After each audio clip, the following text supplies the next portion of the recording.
Just when you thought it couldn't get any worse, the Biden administration just proved that they have yet another level of Israel hatred. Not only did they cut support to scientific and technology research in Israeli institutions in the so-called West Bank, but they condemned the decision to build 57 new homes in Judea and Samaria and increase their funding of one of the most anti-Israel factions of the United Nations, UNRWA. I'm Justin, and this is the Israel Guys.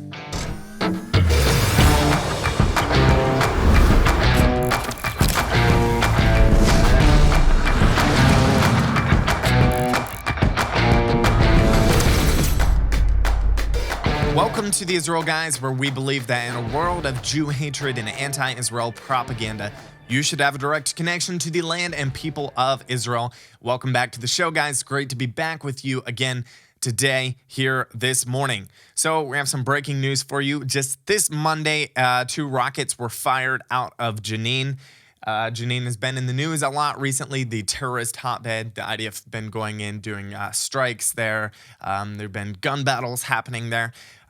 But the rockets, thankfully, they landed in PA-controlled areas. They didn't pose any threats to Jewish communities, according to the IDF. And thankfully, no one was injured as these rockets were fired out of Janine. The IDF downplayed the incident. They said that the man who fired the rockets is a resident of a small Arab village who actually has no affiliation with any terrorist organizations, which is kind of surprising. They also noted that Hamas did not claim responsibility for the rocket launches and said that the purpose of the rockets was to sow fear using a TikTok video. So apparently they filmed the rockets being launched out of Janine. Also, according to them, the true threat in Samaria comes from armed terrorists who carry out shooting attacks, such as the attack that happened near Eli a week ago, in which 4 civilians were murdered. So what they're basically saying is that the rockets coming out of Janine are not the biggest threat at this time. The true threats are the shooting attacks just arriving on the roads here in Samaria. It's become very dangerous for the citizens living here, the Jewish people. This quote from the IDF, they said, quote, "The video on TikTok succeeds in sowing fear, but according to the sources in the army, there's no real threat in the field yet, and the real threat is the shooting squads. The IDF is following the attempt to develop this field of launching rockets at Israel from Judea and Samaria and deals with it all the time." So, as I said before, they think that's not the biggest threat that is going on right now. It's more like homemade rockets that they're trying to shoot out of here, not anything advanced or super big deal at this time. Guys, if you're enjoying our content, make sure to subscribe. We're trying to hit 100,000 subscribers by the end of 2023. So if you would do your part and please help us out, hit the subscribe button. Also like and share our content so we can reach millions of people with the truth of what is actually happening in Israel and past Al Jazeera. And subscribers, also make sure to go check us out on other social media. Give us a follow on Facebook, Twitter, Instagram, also on Rumble if you prefer to watch us there. So now we're going to get into a little bit about the Biden administration. I know we talk about this all the time about, how the Biden administration is bashing Israel, and we talk about this a lot. But unfortunately, the reason that we talk about the Biden administration a lot, and we pick on the Biden administration, you could say, is because they bash Israel so much. And this time, when I saw this, I was actually surprised.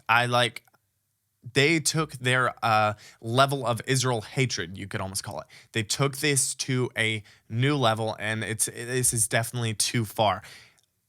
The Biden administration, I just want to set this straight. They are ultimately standing against the promises of God. By what they are doing, they're standing against the Jewish people's right to live in Judea and Samaria. Literally, that's why they're called Jews, because they're from Judea, and the Biden administration is standing against their right to live in what they call the West Bank.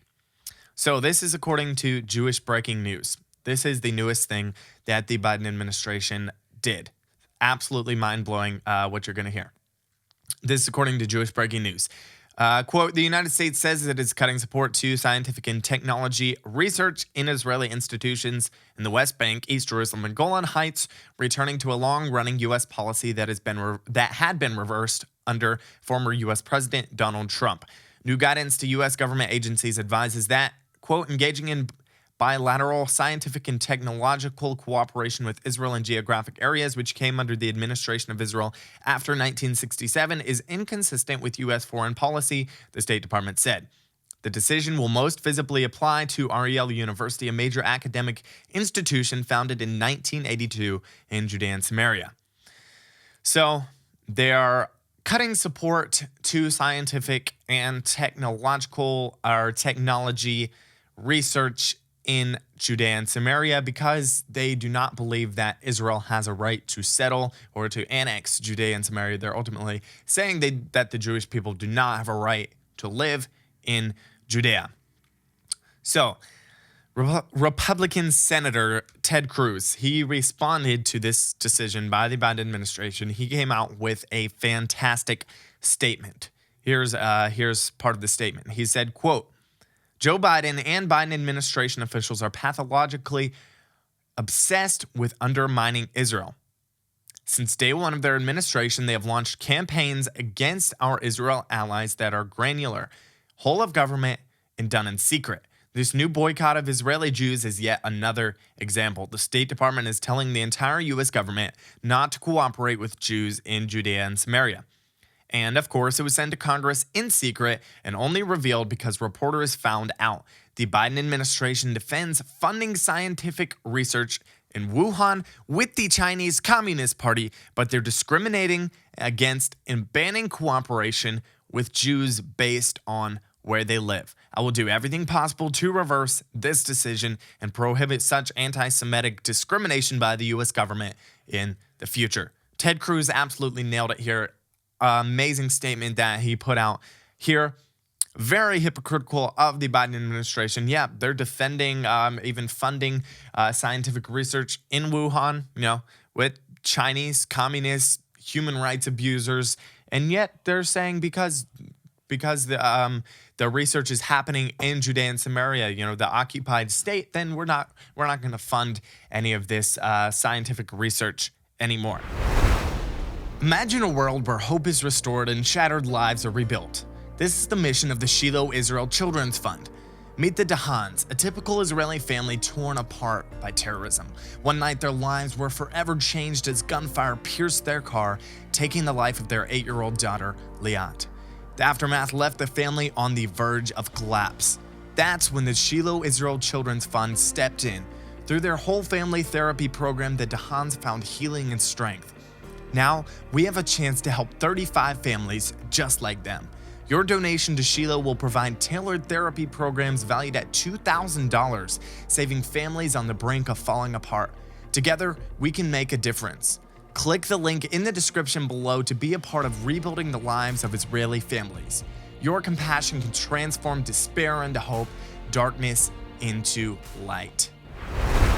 So, this is going to shock you. The United States, they just decided to increase their financial support for UNRWA. UNRWA stands for United Nations Relief and Works Agency, and this is the agency that is basically in charge of supporting Palestinian refugees. They're increasing their budget of funding to UNRWA, despite the fact that UNRWA is not even secretly, openly pushing anti-Israel rhetoric in most of their schools and classrooms that are set up in Israel for the Palestinian refugees. The State Department confirmed this Monday that the federal budgetary support for UNRWA will reach a record $223 million in 2023, an increase of $16 million from the previous year. That is crazy.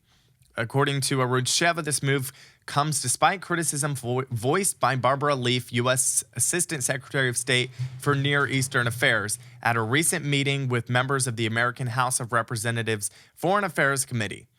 During that meeting, Leaf expressed concern about reports of incitement to violence and murder in UNRWA schools. Leaf said that the State Department was aware of these problems and was committed to resolving them without, however, specifying the measures envisaged. We have concerns about curricula or classroom instruction that promote violence and terrorism. It's a work in progress, and we are committed to it. So much for that idea. They're not committed to it anymore because they just increased the budget for UNRWA by $16 million. Absolutely insane. And in case you were not convinced that UNRWA is a horrible organization, here's a couple facts that should tell you everything you need to know. So, during the 2014 counterterrorism Operation Protective Edge, when Hamas was raining down rockets onto Israeli civilian areas, it was the huge war back in 2014. Hamas rockets were discovered inside a school building run by UNRWA. Also during that time, a booby-trapped UNRWA clinic was also detonated, killing 3 IDF soldiers.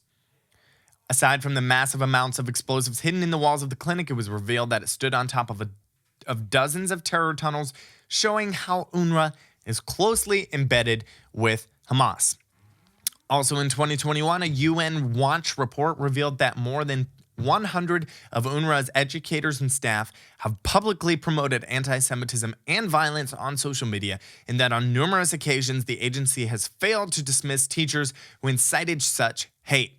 And then, as if this wasn't enough, in March of this year, UN Watch and the Institute for Monitoring Peace and Cultural Tolerance in School Education together published a report which found that teachers and schools at UNRWA regularly call to murder Jews and create teaching materials that glorify terrorism, encourage martyrdom, and demonize Israelis and incite anti-Semitism. The joint report uncovered 47 new cases of incitement by UNRWA staff in breach of the agency's stated policies of zero tolerance for racism, discrimination, or anti-Semitism in its schools and educational materials.